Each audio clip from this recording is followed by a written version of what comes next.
What's your we need to leave now moment? A few instances from mountain climbing backpacking. On the summit of Mountain Adams, a 12,500 foot dormant volcano in Washington state, the wind suddenly picked up very strongly as we were packing up lunch and about to descend. We looked up and saw what I can only describe as two horizontal tornadoes sucking up loose snow from around us. We basically fell down the 50-foot snow slope from the small summit to a larger plateau below as the vortices descended to where we were just a minute before. We booked it across the plateau to the main slope, and then did a glissade-controlled sitting descent using an ice axe 4 to break down a 3,000 vertical foot snowfield in 15 minutes. It took us 4 hours to climb up the same snowfield on a 13,000 plus foot ridge in the Sierra Nevada mountains. In Sequoia National Park, light puffy clouds in the morning quickly built up to thunderstorms as we crossed the pass. To get to the camp for that night, we could actually feel and smell the static electricity in the air as lightning began to strike. Again, descended as fast as humanly possible. Tornado sirens and the roaring sound of a train approaching. I didn't live near a train. I woke up to the smell of burnt rubber, and it turned out to be that my garage was on fire. I woke up everybody in the house, 9 people including a baby, and we got the heck out of there. Luckily the fire didn't make it into the house, and we had it covered by insurance, but it was scary as heck. I'm just picturing you shaking a baby awake and saying we gotta get out of here. The garage is on fire. Riding with brother-in-law to help him buy a couch he found on Craigslist. Pull into a very shady looking apartment complex and notice a few people up front watching us pull in and suddenly calling someone with their cell. Bad body language all around. Lizard brain says it's an ambush. Tell brother-in-law, and we turn around and leave. That night on the news there was a shootout because dudes were setting people up to be robbed at the back of the complex.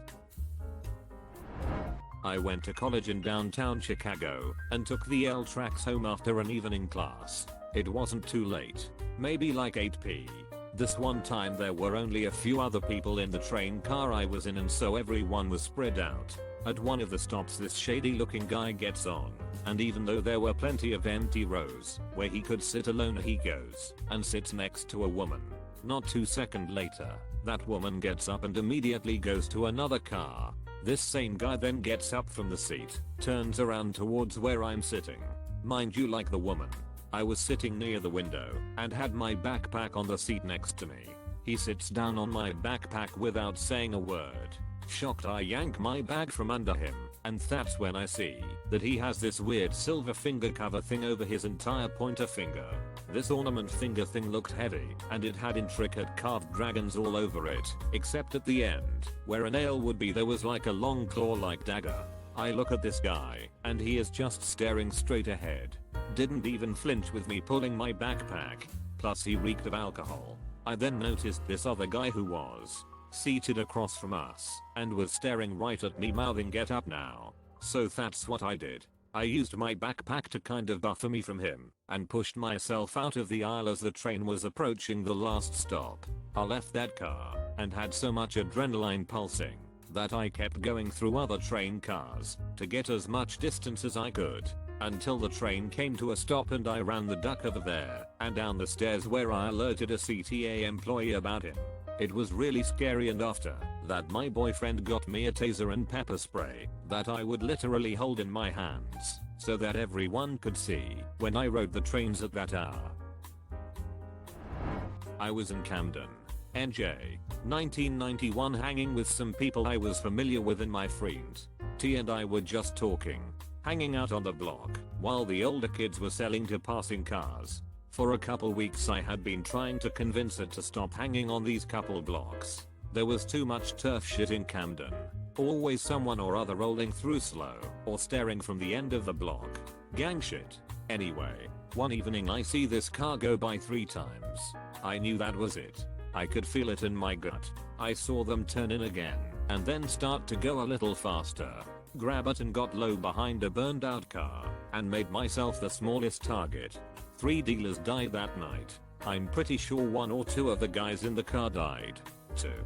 It was a ducking mess. I booked it to the bus depot and stayed out of Camden for a couple months.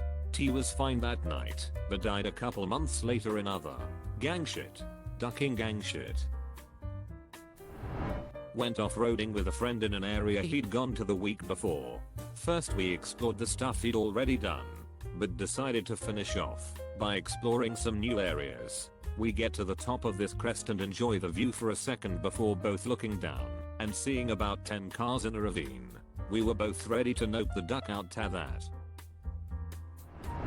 I was on a tour at the Korean Demilitarized Zone DMZ between North Korea and South Korea. Back in 2010, we were about to enter the Joint Security Area JSA, where the actual border is. If you've seen newscasts showing light blue houses separating the two Koreas, that's the JSA. Our last stop before entering the JSA was a gift shop. As we shuffled off the tour bus, a bunch of US military personnel came out of nowhere, holding their weapons, and ordered us to get back on the bus as quickly as possible. Our tour bus made a beeline out of the DMZ. It was clear that we won't be going closer to the border.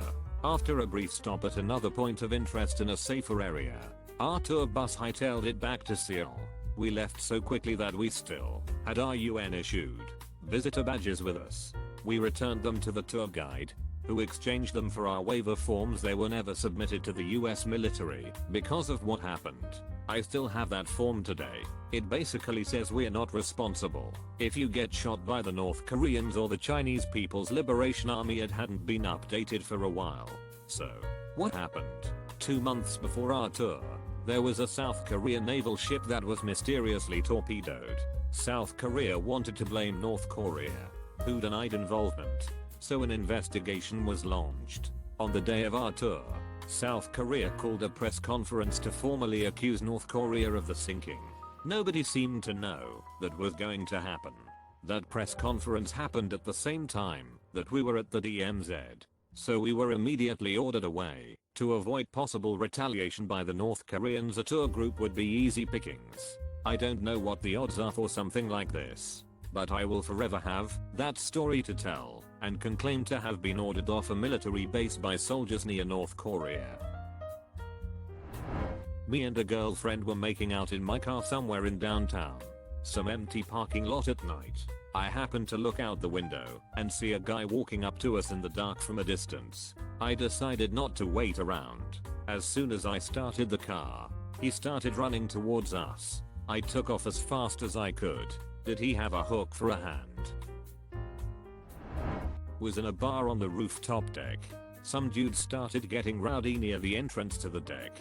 I could see the escalation happening, and I told the gal I had been talking to follow me, and we went down the back stairs through the kitchen.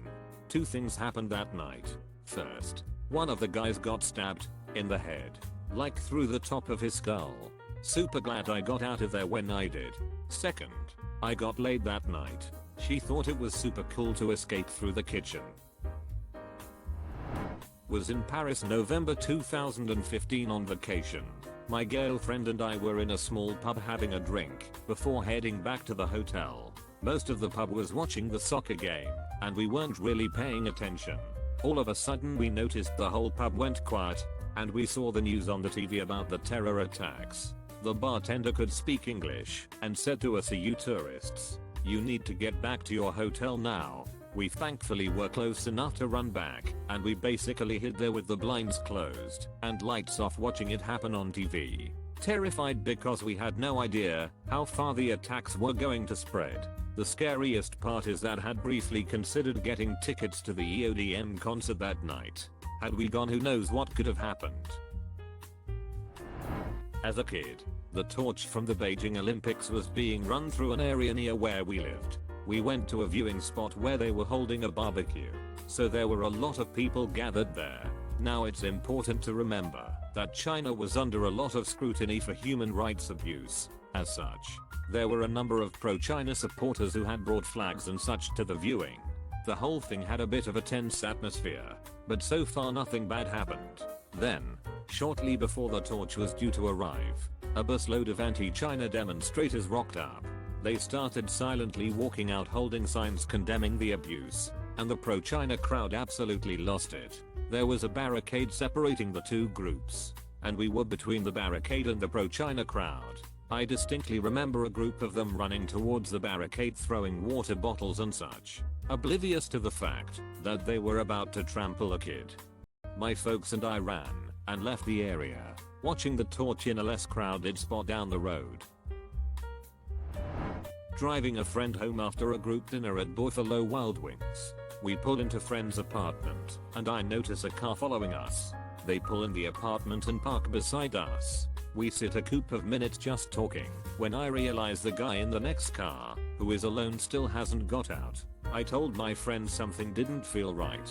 We back out, and the car follows us. I knew a bunch of back road and hit those quick enough to lose the guy. When he was gone, I took my friend back home, and watched her go in safely. I was driving home from my shift as a bartender, and needed to stop for gas. I'm filling up, and I notice there's a sedan parked over at the diesel pumps. Lights off, but clearly two guys sitting in the car. When my car finished filling up, I went into the store, hoping these guys would leave. I asked the guy behind the counter how long they'd been there, and he hadn't even noticed them. I stayed until another guy pulled up to the pumps and walked in, but they were still there when I left. I checked the news the next morning and there was a robbery at a gas station nearby around the time I was going home. I don't know if it was those same guys trying to take down another place, but they were giving me bad vibes. I went to a friend's house with my mom to take them some old clothes. The doors were unlocked, cars were there, jackets on the couch, phones on the coffee table, but nobody was there. My insides were screaming that this was bad, and we had to leave. It turned out they had gone somewhere with another person and everyone thought I was crazy. The way they left the house was just super unsettling. Not me, but my parents. My parents were in Thailand on their honeymoon on December 25, 2004. They were by the beach. My parents say they had a feeling they should advance the tickets a day ahead. 8 AM on the morning on 2004. They took off and saw the waves coming and destroy the resort they were in. I took a field ecology class where we went to a semi-remote area to do some field work. It was approaching midnight, and I was in a car with my instructor and two classmates, and we were heading down the highway back to our base camp. At some point, my instructor realized she took a wrong turn, so we kept driving, waiting for an exit to show up. We spotted this little gravel road to the right still on the highway. Weird but okay, and thought it would lead to a street or exit. So we turned into it and entered this super shady, forested area. Rather than taking us to a street, the road took us to a broken down wooden cabin with broken but boarded up windows and bunch of white vans and cars, all parked in really odd angles. The scene was way too weird to process coherently. The hairs on the back of my neck stood on end and the voice in my head screamed, "Get out." We didn't see anyone, but there was definitely something or someone present watching us. I said out loud, "Is anyone else getting the feeling that we need to get the FCK out of here?" My instructor and classmates all went yep. I've never seen anyone make a U-turn faster than my instructor did that night. Too long didn't read. Random road in the middle of a highway in a remote location led us to a shady cabin with weird paranormal vibes. We made a U-turn and got out of there. Consider subscribing if you enjoyed this video, and if you want to see more of Reddit Universe.